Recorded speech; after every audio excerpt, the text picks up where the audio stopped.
But you can just start it now. We can always cut it. All right, let's see if it starts.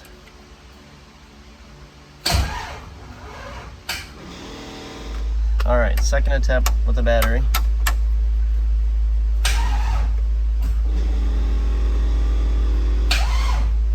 I don't think it's the battery, I think it's the grounds. Or that battery is just not big enough. How many cold cranking amps does that battery have? All right, we went and got a new battery. I'm ready, brother.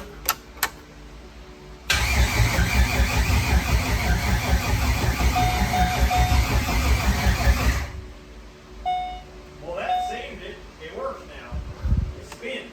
Well, I'm gonna try again real quick.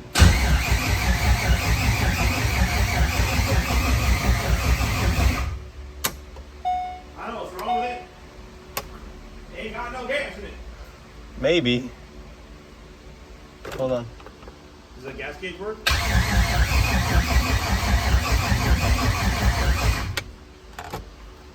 don't smell any fuel. I don't either. I usually smell fuel by now. It says low fuel. I don't know, dude. Found some ground straps we didn't put on. Mainly TJ's fault. Oh shit. Can you hook this back up? What's that? Goes into the brake booster. This? Yeah. Put it under the fuel line, so. All right. So if it starts, we're not gonna let it run wrong. Run long.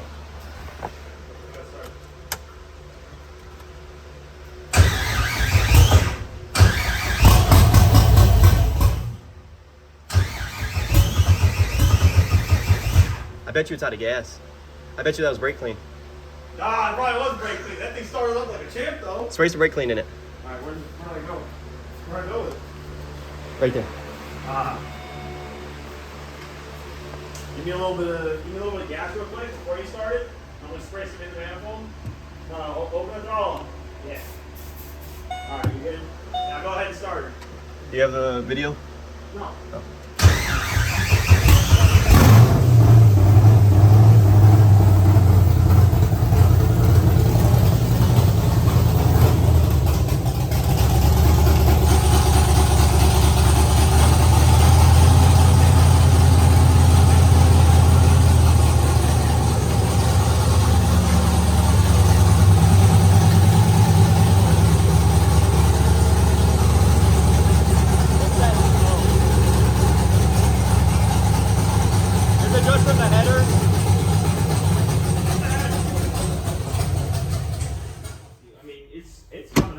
Solid stream. Let's do it a couple more times.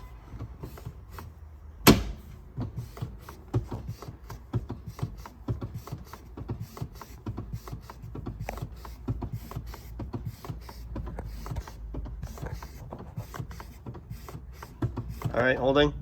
All right, we're going for our first drive here. Let's make sure it's not in gear. All right. Oh my God, this is ghetto. All right. Damn it. I hit the kill switch. Huh? I said I hit the kill switch by accident.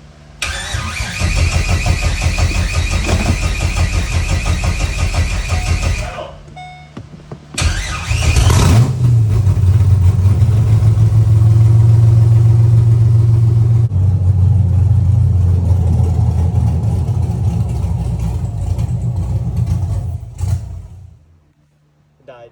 All right, so I'm changing the pulley out on this power steering. If you guys haven't used this tool, OEM 57031, got it from AutoZone, rented it from AutoZone. This thing makes pulling these power steering pulleys off super freaking easy.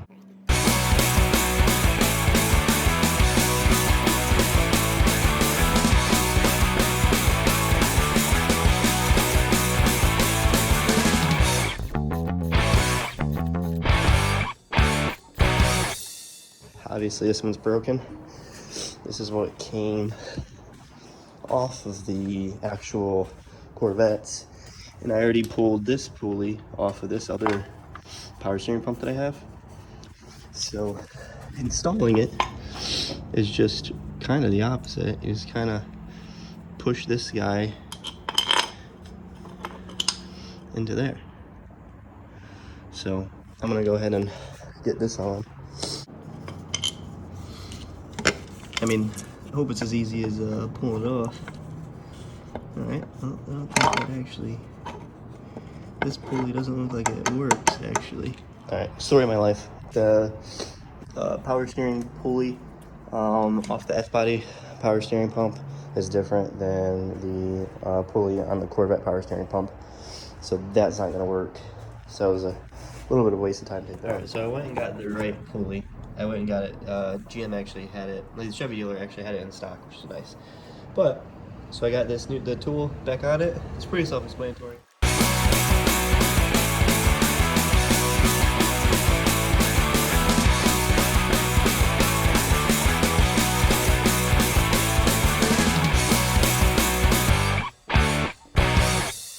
So I got some seats.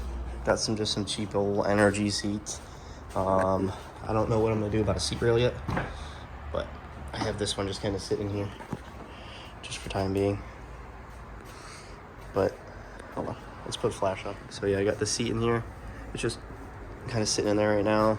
I didn't bolt any rails in there, but it makes it. The seat, it's a little big, not gonna lie, like for the car, but it should work. I can't wait to put these seats in so I can put the rest of the interior back together. This gives me asbestos having all this interior taken apart like this. So I can't wait to actually get in here and clean it. All this stuff is broke though. That's broken, that's broken.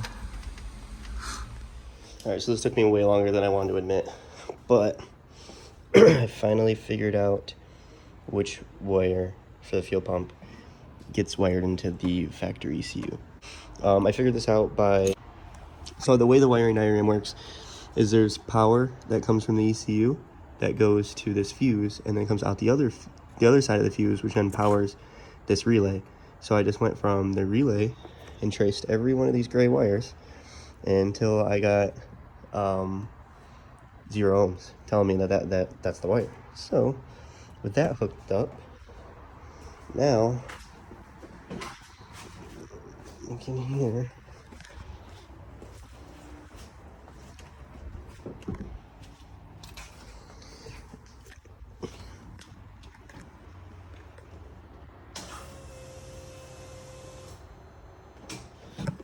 So it's all good now. All right, today is the day that I bleed the coolant. I started off today already without filming anything. I installed these like breather hoses. So it comes from here, crosses over, connects to the back of the valve cover over there. Then it tees in, runs up right to here. Then I also installed this one to right here. And then I just don't have these the coolant hoses for the throttle body hooked up because it's not really needed. I mean, we live in Florida. We're not gonna have any of this. The one thing I am worried about though is this belt tensioner. I think this thing's spanked because look how much this belt moves. Seems like quite a bit. So, and when I was loosening this tensioner, it felt like it was really weak. So, but right now, I'm gonna go ahead and start putting some distilled water in here and see if there's any leaks.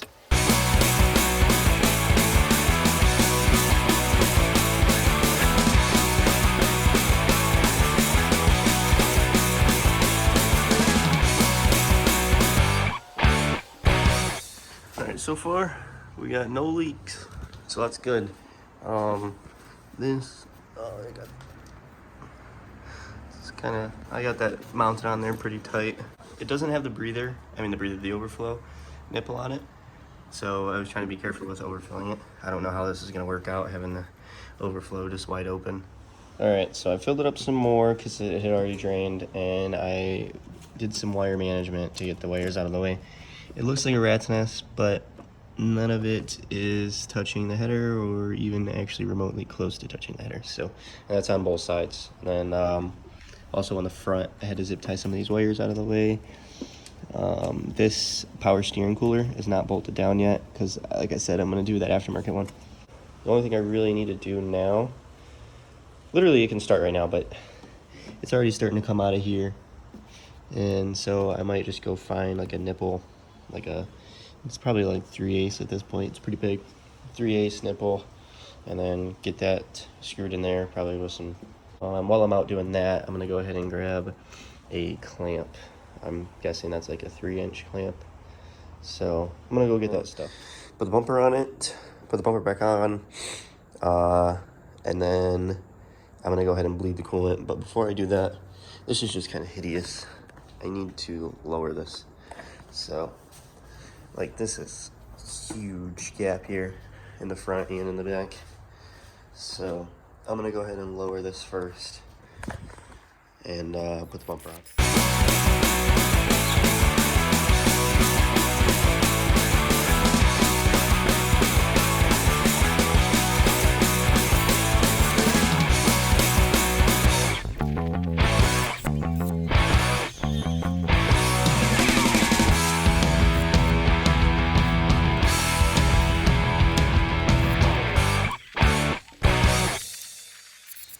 Okay, the front bumper is on now. And then I also lowered the front. It was pretty much already maxed out, so I don't think there's gonna be much of a difference. I got a few turns on it. I'm gonna go ahead and set the front on the ground, raise the rear up, lower the rear.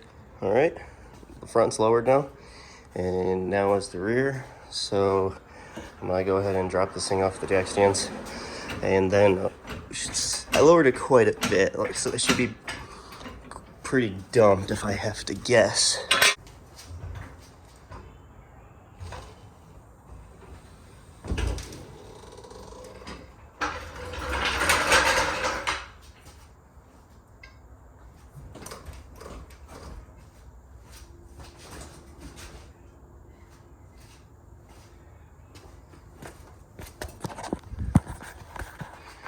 It's not really dumped, but definitely a lot lower now.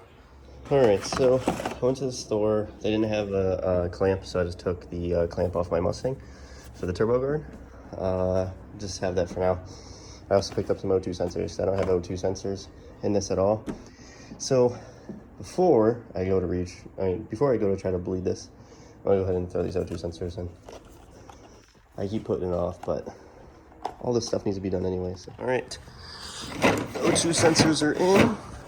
So now I'm going to, all right, now I'm gonna start it up and pull it out of the garage and try to bleed the coolant. Yep, but I guess not. Try to see if we can hear the fuel pump. Yep.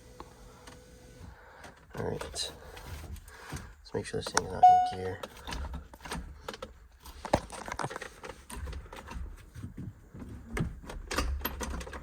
It was. All right, so we'll start it up.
so that was sort of successful. I took it out of the garage because I wasn't trying to have this thing freaking idling in the garage and piss off the neighbors over there. So, I mean, it was sort of a success. I figured out a few things that are wrong.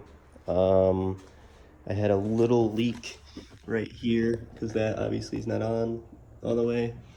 And for some reason the temp gauge is pegged. So the temp gauge is pegged. So the car thinks it's, you know, probably 300 degrees.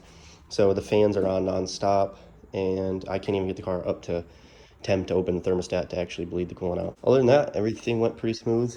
The other thing that was an issue is the shifter. So as you can tell, I moved the shifter. Hold on. See all that play in there? So I couldn't get it into reverse. So I don't really know. I'm gonna have to get a different bolt for that. I don't really know what bolt to get for it yet. Yeah, so just a few issues with it, but other than that, I mean, I drove over there by itself. On the drive there, I didn't realize it, but it was in third gear. It moved pretty easy for being in third gear. And then on the way back, I ended up getting it to go into first.